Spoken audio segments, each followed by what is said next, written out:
अब शंकर जी की बात कर लो, आप शंकर जी की पूजा, हमारे देश में अब सावन सोमवार आ रहा है, सोमवार के दिन क्या होगा, सावन के दिन, सावन में आएगा सोमवार या सावन का महीना, सारे लोग शिव मंदिर जाएंगे, जाना चाहिए, गलत नहीं है। पर मुझे एक बात बताओ, शिव के मंदिर में जाने वाले लोग क्या शिव से कुछ सीखते भी हैं कि केवल मंदिर जाते हो?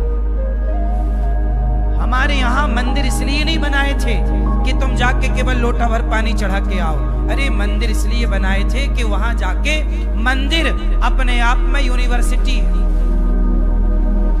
मंदिर अपने आप में एक शिक्षा का केंद्र है। उदाहरण से समझो, भगवान शिव,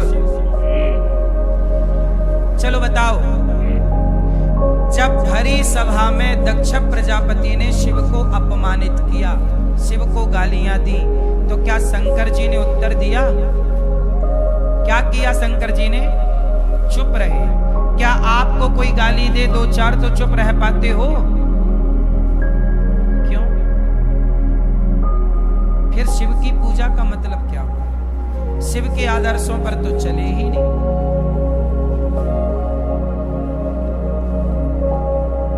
अपमान, शंकर जी ने जहर पिया, समुद्र का मंथन का क्या निकला? विष। कौन पिया? देवता डर गए, हम नहीं पिएंगे। कौन पिया? शिव। समाज के जहर को किसने पिया? शिव ने। हलाहल जहर को। आप लोग, अपमान का जरा सा जहर मिल जाए तो आपकी स्थिति बिगड़ जाती है।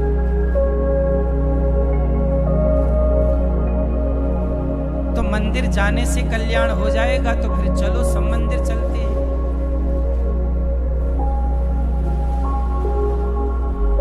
आज लोगों ने अर्थ का अनर्थ कर डाला। मंदिर जाने का मतलब ये था ही नहीं जो आप कर रहे हो। लोटा भर दूध ले जाके डाल दिया।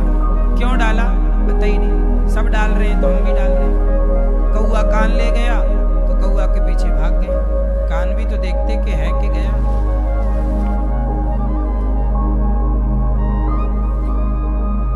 शिवजी का मंदिर क्या सिखाता? शिवजी के मंदिर में शिव पार्वती हैं। शंकर जी का ऐसा एक मंदिर बताओ जहां पार्वती ना हो। एक मंदिर बता दो आप। हर मंदिर में शिव पार्वती हैं जोड़े से। बोलो हाँ। आप बताइए कि आप शिव के मंदिर में जाते हो, शिव जी तो युगों युगों से अपनी पत्नी के साथ रह रहे हैं। तुम 10-20 साल अपनी पत्नी के साथ नहीं रह पाते, तलाक ले लेते हो और तुम जा रहे हो शिव जी के मंदिर में। तुम्हारी गृहस्थी, पति पत्नी से तुम्हारा विवाद चल रहा है, तलाक हो गया तुम्हारा और तुम मंदिर जा रहे हो शंकर जी के। और शंकर जी सिखा रहे हैं कि देखो, पत्नी के साथ मिलके रहो, पति के साथ मिलके रहो। सीखना कुछ नहीं है, बस जाना जाना है। शिव पार्वती का तलाक हुआ तो तुम शिव भक्तों का क्यों हो जाता? क्योंकि तुम शिव के आदर्शों को अपनाते नहीं। ना पुरुष ना स्त्रियां अपना रही हैं, ना पुरुष अपना रहे हैं। शंकर जी के आदर्शों पर चलिए। शंकर जी के सिर पे कौन है? गंगा। बोलो क्यों है गंगा सिर पे? यहां आप बताओ, शंकर जी के सिर पे गंगा क्यों? सिर पे ही क्यों रखी? हाथ पे रख लेते, पीठ पे रख लेते, कंधे पे रखते, यहां क्यों रखा? समाज को सिखाने के लिए, शिव जी का रूप तुम्हें सिखाने के लिए है। शंकर जी की प्रतिमा, शिवलिंग केवल शिवलिंग नहीं, वो अपने आप में एक यूनिवर्सिटी है। इतना सा क्या है वो? अपने आप में एक यूनिवर्सिटी है। शंकर जी के सिर पे गंगा है। मानो शंकर जी कहते हैं, परिस्थितियां कैसी भी हों पर सिर में गंगा ठंडी होती है, सिर हमेशा, दिमाग हमेशा ठंडा रखा करो। अब शिव जी का दिमाग तो ठंडा है, आप लोग अपना बताओ, आपका दिमाग क्या है? आपके दिमाग में हीटर चल रहा है, हीटर। हाँ या ना? वो पूजा किसकी कर रहे हो? शंकर जी की। तुम भी लोटा भर जल रख लो, ठंडा रहे तुम्हारा दिमाग। तुम्हारा जरा भी ठंडा नहीं है। शंकर जी के गले में सांप है, सर्पों की माला। क्यों है? शंकर जी कहना चाहते हैं कि सांप जो है वो काल है, काल व्याल मुख ग्रास त्रास निर्णा सहित। सांप काल का स्वरूप है। सांप मिल जाए मतलब मृत्यु मिल गई। बोलो हाँ। तो सांप काल का स्वरूप है। शंकर जी काल को गले पर लटकाते हैं कि यार चिंता ना कर, तेरे हृदय में भगवान है तो काल तेरा कुछ ना बिगाड़ेगा। इसलिए वो कालों के काल महाकाल है। शंकर जी को भगवान पर इतना भरोसा कि भगवान राम उनके हृदय में रहते हैं और काल गले में लटका। जिसके हृदय में भगवान होंगे काल उसका कुछ ना बिगाड़ पाएगा। ये शिव जी का मैसेज है। पर कितने लोगों को ये मैसेज आया? कोई नहीं मैसेज ले रहा शिव जी का। चल चल चल, 1 लोटा 2 लोटा 4 लोटा।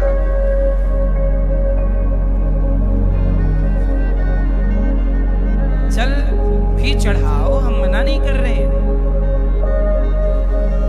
पर शिव के आदर्शों पर नहीं चलोगे तो क्या होगा बताओ ना।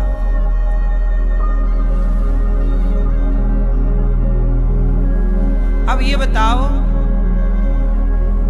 शंकर जी भभूति रमाते हैं, किसकी भभूति लगाते हैं? मुर्दे की। चलो बताओ शंकर जी भभूति क्यों लगाते हैं? उत्तर दो मेरी मां। शंकर जी भभूति लगाते हैं ये बताने के लिए दुनिया वालों ज्यादा घमंड ना करो, एक दिन राख हो जाओगे। इसलिए भभूति राख लगी है, फिर भी तुम समझ नहीं रहे हो। फिर भी आदमी शिव के मंदिर में खड़े होके घमंड कर रहा। शिव का भक्त है पर घमंड करता। तो तूने शिव से इतनी बात नहीं सीखी तो काहे का शिव भक्त है? तेरा घमंड तो मिटा नहीं, तो शिव भक्त कैसे हो गया भैया? यदि शिव का व्यवहार तेरे स्वभाव में नहीं उतरा तो कैसे शिव भक्त है? राम का आदर्श तेरे व्यवहार में नहीं है तो कैसे राम का भक्त है? कृष्ण का आचरण, गीता का आचरण जीवन में नहीं है तो कैसे कृष्ण का उपासक हो गया तू?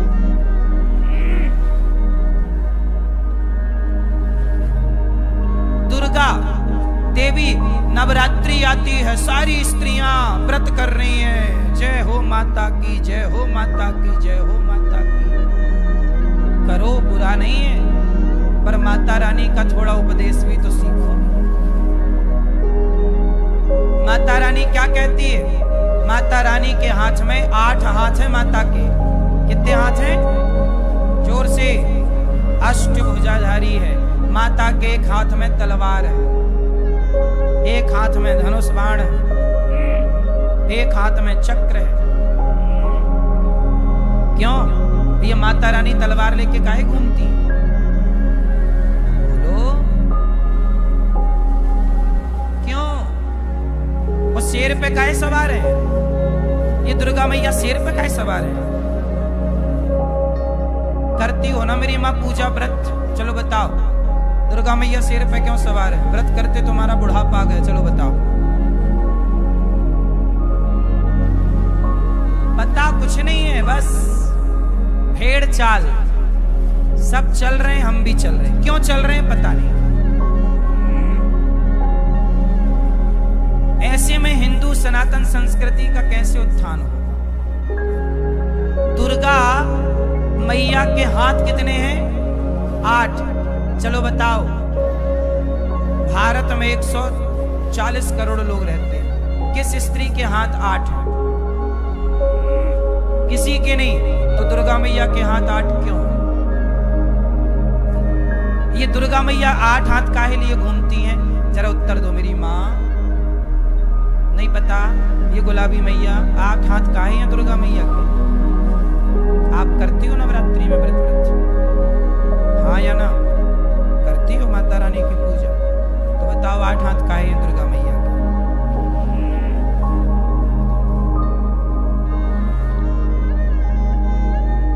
मैया क्या बोलती तू?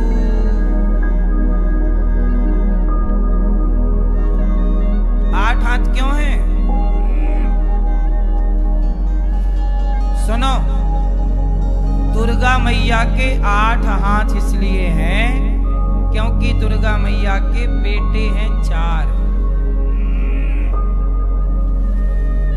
भगवान दुर्गा मैया के कितने बेटे हैं? वही जो हम कह चुके, फिर दोहराना पड़ेगा। दुर्गा मैया के 4 बेटे, ब्राह्मण, क्षत्रिय, वैश्य, शूद्र।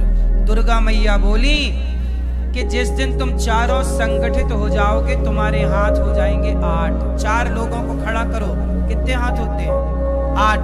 दुर्गा मैया बोली जिस दिन तुम संगठित हो जाओगे उस दिन हाथ हो जाएंगे 8, और 8 हाथ हो जाएंगे तो जंगल का राजा शेर भी तुम्हारे वश में हो जाएगा। देखो मैंने वश में कर रखा।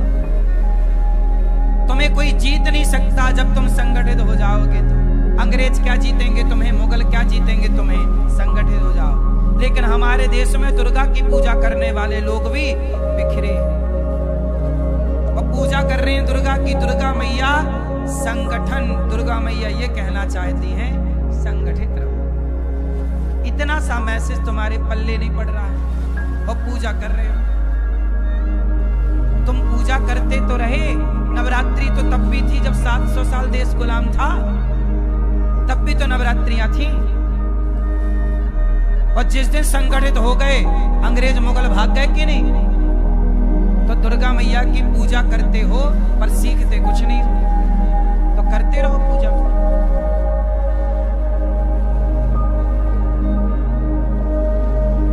मेरी माँ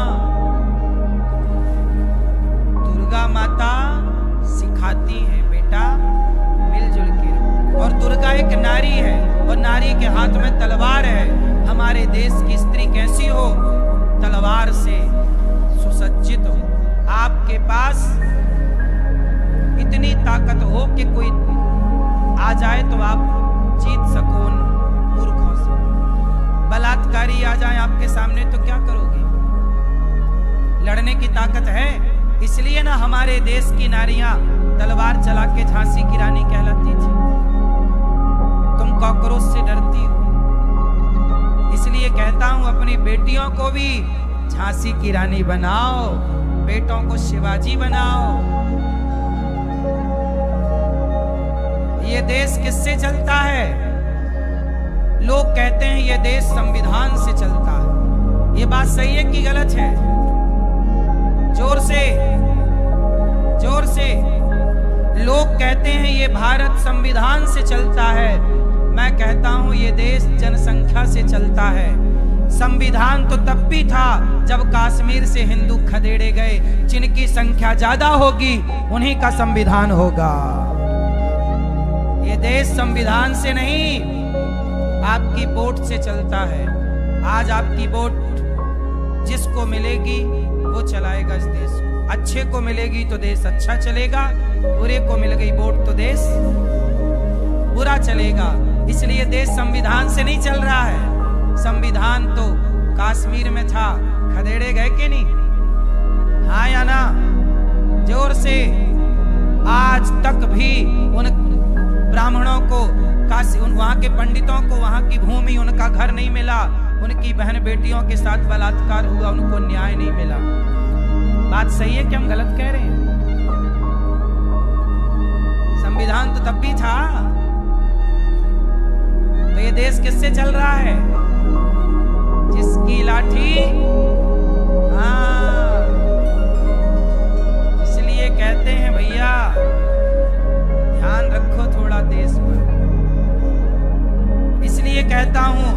आज के लिए नहीं बोल रहा हूं, 25 साल बाद 50 साल बाद देख लेना, इस देश में बेटियों को तलवार उठाने की जरूरत पड़ेगी।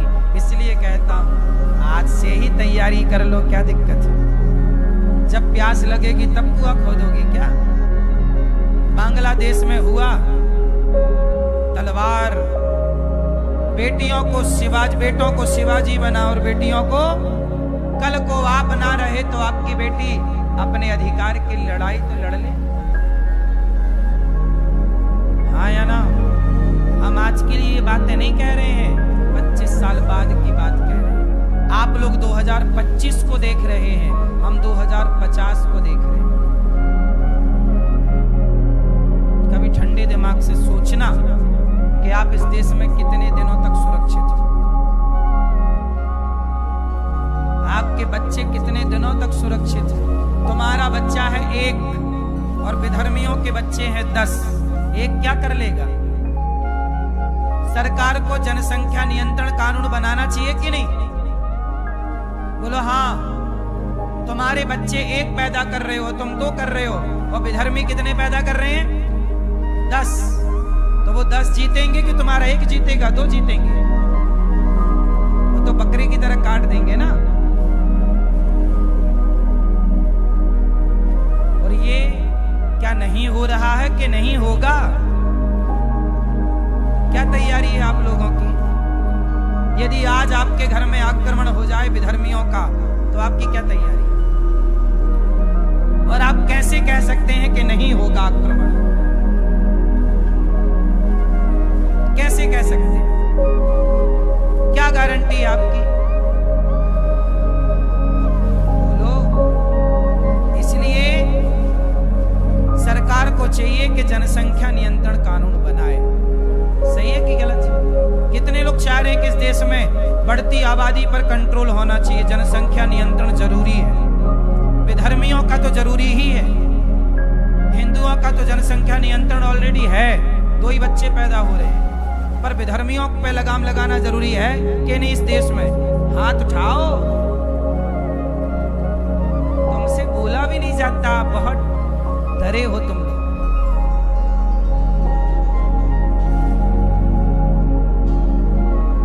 हिंदू बहुत डरता, बहुत।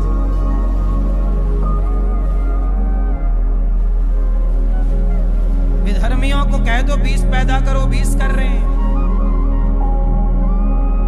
जनसंख्या नियंत्रण परमाणु ना काम करेगा, जनसंख्या ही परमाणु है। हाँ या ना?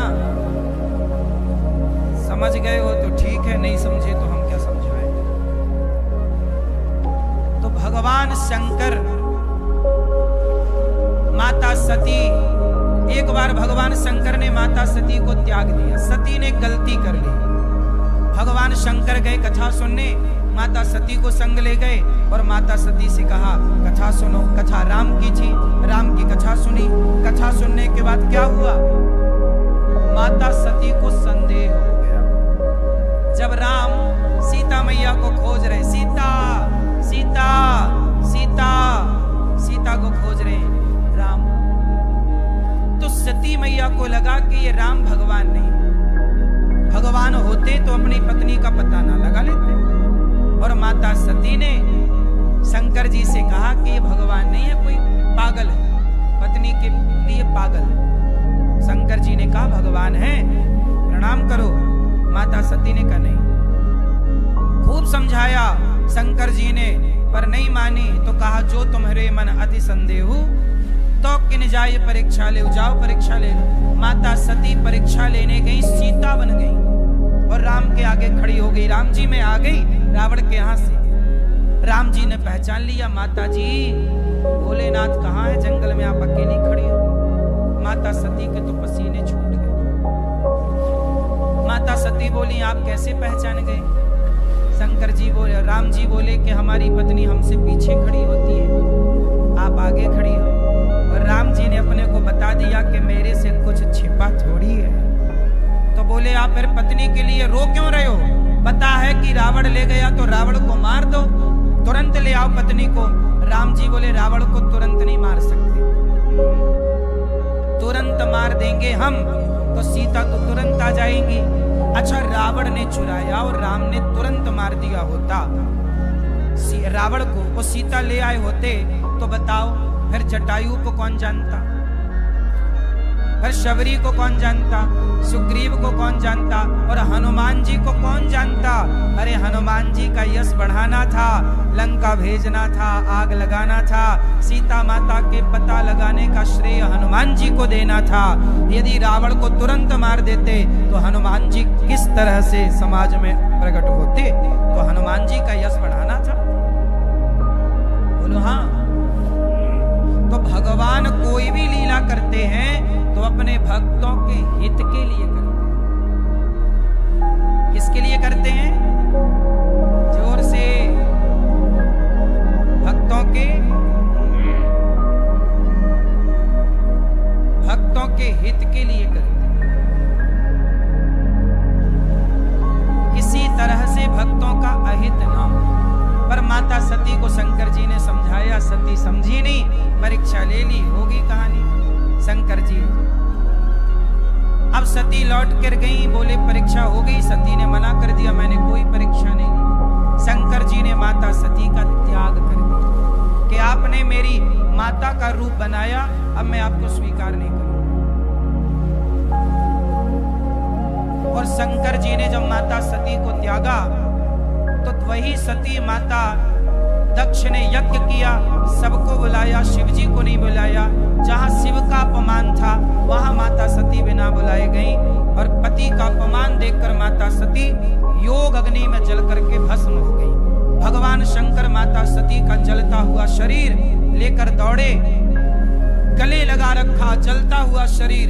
भगवान विष्णु को देखा नहीं गया, और भगवान श्रीमन नारायण ने माता सती के शरीर को सुदर्शन से काट काट कर 52 टुकड़े किए, 52।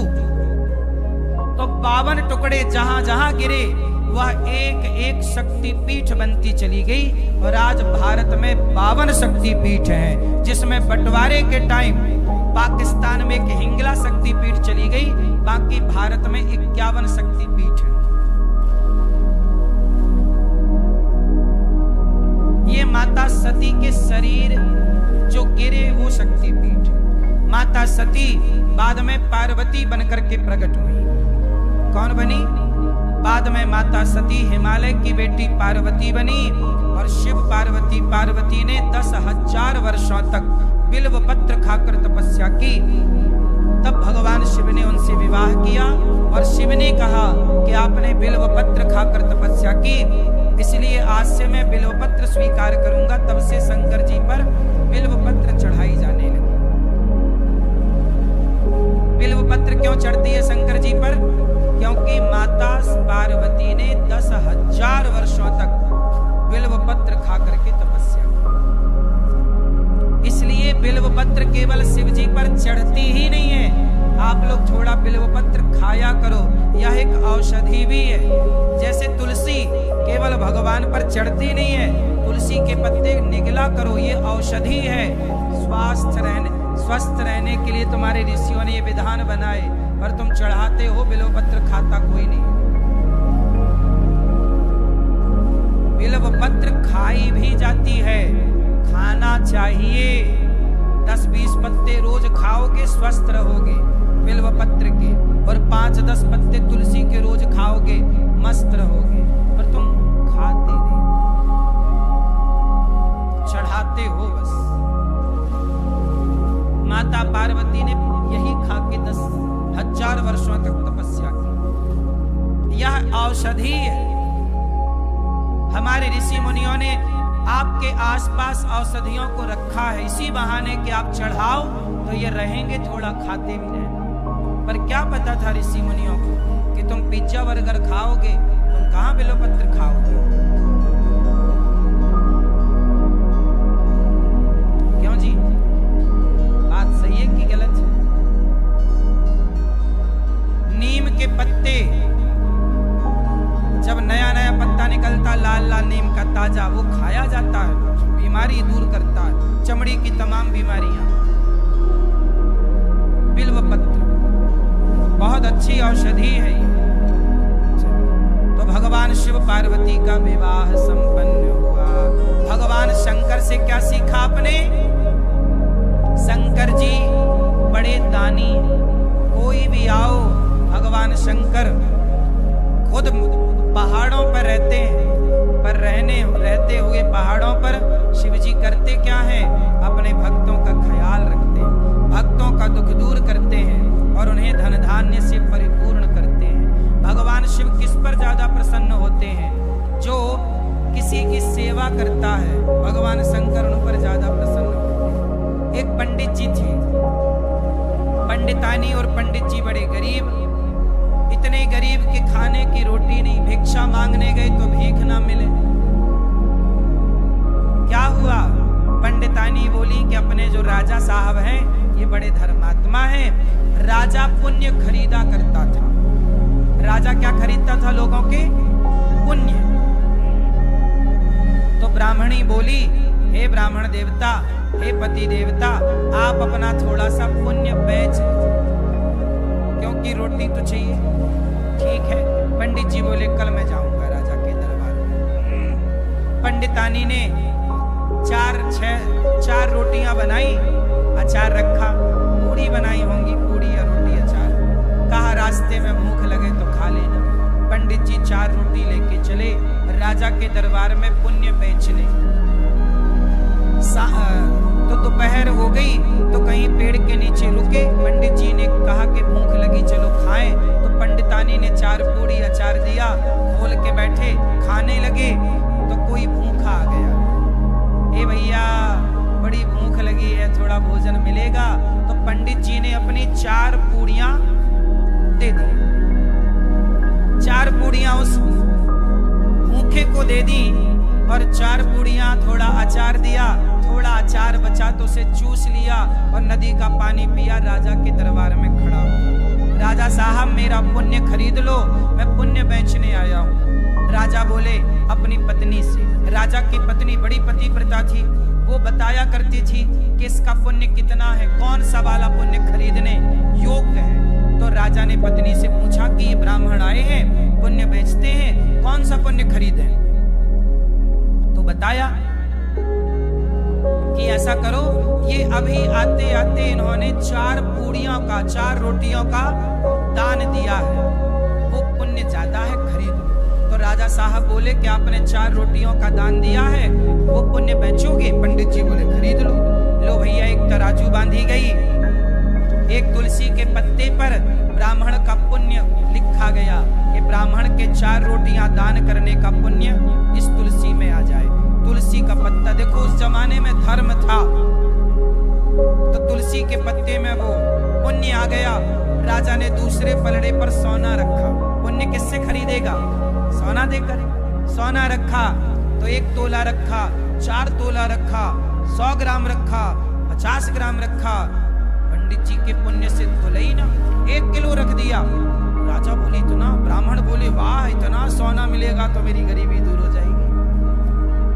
राजा ने 4 किलो सोना रखा, 50 किलो सोना रखा, और वो 4 रोटियों के दान के पुण्य की बराबरी 50 किलो सोना नहीं कर पाया। तो राजा अपनी पत्नी से बोला कि देवी, ये तो ज्यादा महंगा बजट का पुण्य है, क्या करें? रोटी का दान क्या इतना बड़ा दान है? तब राजा की पत्नी बोली, महाराज ये ब्राह्मण 4 रोटी लेकर आया था घर से और इसे बड़ी भूख लगी थी और स्वयं भूखा था, पर भूखे रहने पर भी इसने किसी की भूख मिटाई। और जो खुद अपना भूखा रहकर भी किसी का पेट भरने का सोचता है, उसके पुण्य की बराबरी कोई नहीं कर सकता। राजा ने चरणों में प्रणाम किया, कहा महाराज मैं आपका पुण्य खरीद ना पाऊंगा, आप कुछ धन ऐसे ही ले जाओ। ब्राह्मण लेकर आए और राजा की ताकत नहीं कि वो पुण्य खरीद सके। आप लोग जो वृद्ध माओं को रोटी देते हो, आज मैया ने माताओं को, भक्तों को गुलाब जामुन बंटवाई, कल हमारे यजमान जी ने कहा कल संतों को भोजन हमारी तरफ से रहेगा। ये जो आप लोग अन्नदान करके संतों को भोजन करा रहे हो, वृद्ध माँ माताओं को भोजन करा रहे हो। आप सबके सहयोग से यहाँ माताएं रहती हैं 300, अखंड रसोई चलती है। अब बताओ, जो पुण्य आप लोगों ने किया अन्नदान का, क्या उस पुण्य की बराबरी कोई कर सकता है? आप लोग तो माताओं की सेवा करके भूल जाओगे, साधु संतों को भोजन करा के भूल जाओगे, लेकिन याद रखिएगा कि आपने जो पुण्य किया होगा वो पुण्य भगवान कभी ना भूलेंगे।